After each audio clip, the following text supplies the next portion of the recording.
Hey everyone, Jerry Mitchell here, and I want to start this video off by thanking Smith & Wesson for once again giving me a product free of charge to do a show and tell on. So the product I have today is an X-frame. What? I know what you're thinking, that's a big gun, but it is a big gun. It's an X-frame, it's in 350 Legend. And what's kind of unique about a 350 Legend in an X-frame, it's actually a 7-shooter.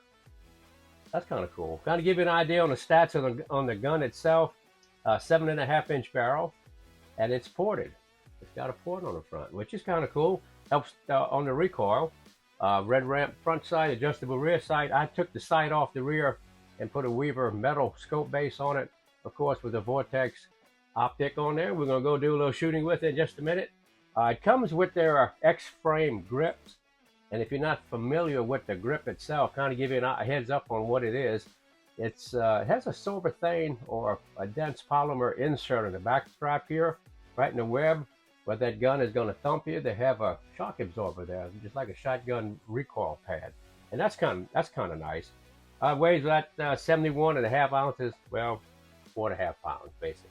So stainless steel, of course. What else I could tell you about it? That's kind of unique.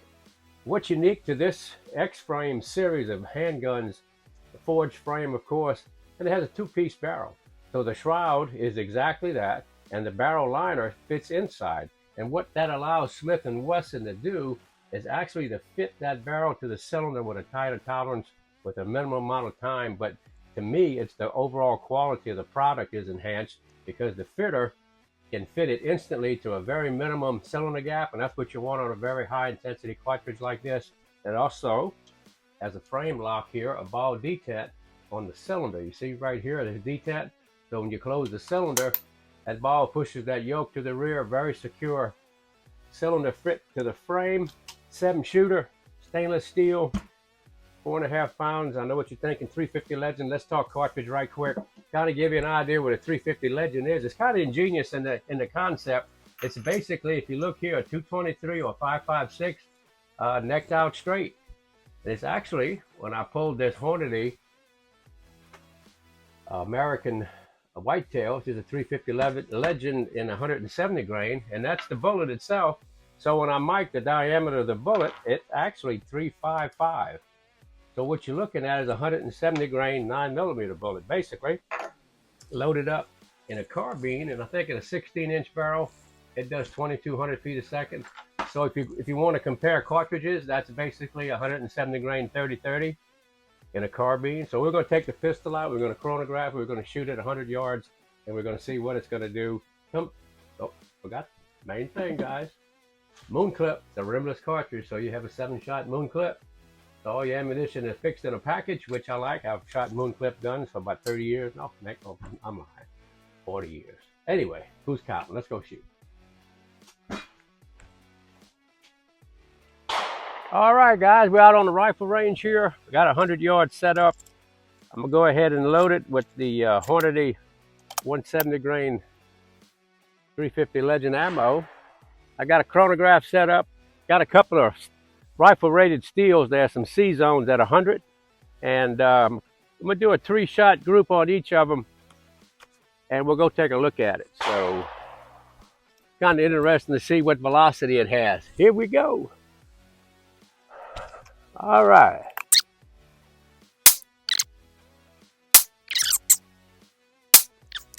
That was kind of interesting. Let me shoot the target on the right and get my rest set up a little bit better. I didn't really like any of what I saw there.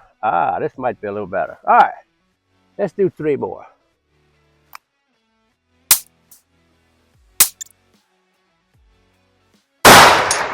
All right, we're clear. We're gonna flag it, and we're gonna run down range.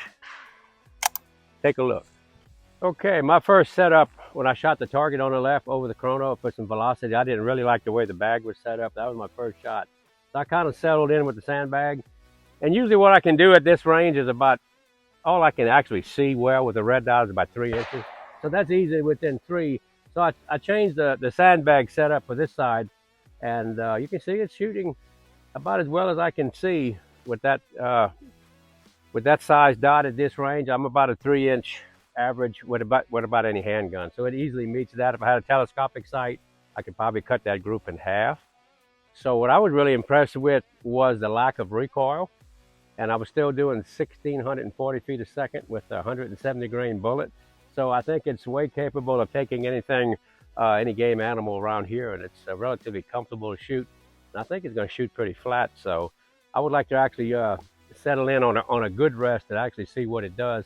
I might go back and shoot another group. What do you think? One of the things you younger guys haven't learned to appreciate as you get older is how many floaters you have in your vision. So what I'm trying to do when I shoot this red dot at 100, I have to look to the side, kind of cheat my floaters a little bit and try to shoot before they get there or it gets really fuzzy. So that's an excuse for poor shooting anyway. As you get older, you get all your excuses in a line so you can use them as you need them. So just put that in your book as you get older. And I hope you live that long to experience it. So here we go. I'm going to take my time a little bit and try to shoot that left target. And what you notice, the gun doesn't hardly recoil at all. That little power port in the front is doing a good job. Plus the cartridge weight is 170 grains. So it's a comfortable gun to shoot. I'm going to take my time here and see if we can get a better group here.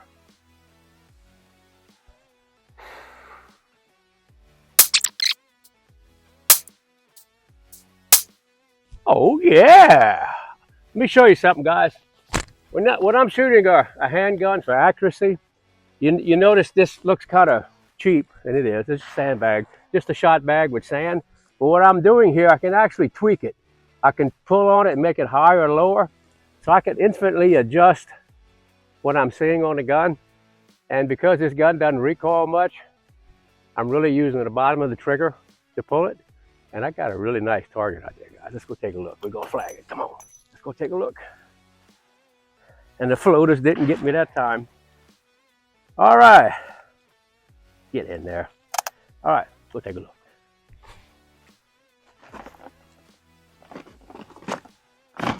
We're gonna measure this one, guys. Come on, come on, come on. Now I'm actually impressed. Things shoot really good.